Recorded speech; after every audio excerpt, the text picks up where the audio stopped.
Ano? Gera sa Iran at Israel, pati sa US. Ano pa kailam ko dyan? Malayo naman tayo dyan.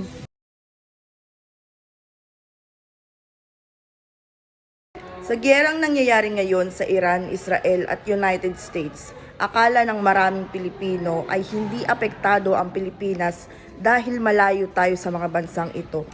Pero lingid sa kaalaman ng marami ay malaki ang epekto nito sa ating bansa. Ang Iran at Israel ay parte ng Middle East.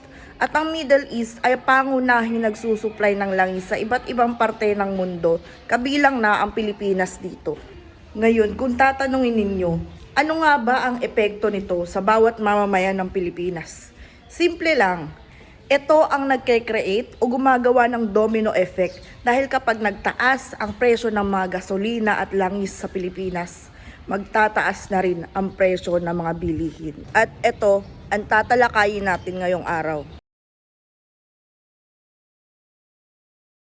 Okay, I'm Ces Eugenio, and for me, ang effect ng pagtaas ng gasolina is that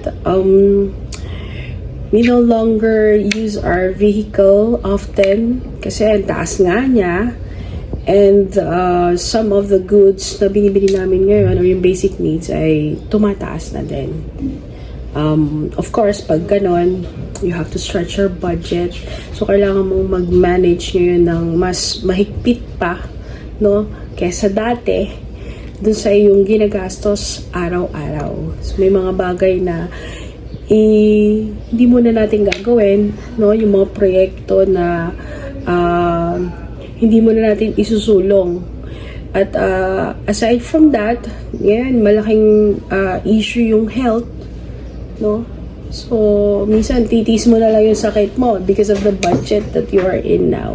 Isa lamang ang kwento ni Ma'am Eugenio sa nagpapatunay na malaki talaga ang epekto na nangyayaring gera ngayon hindi lang sa ibang bansa, kundi pati na rin sa buong Pilipinas.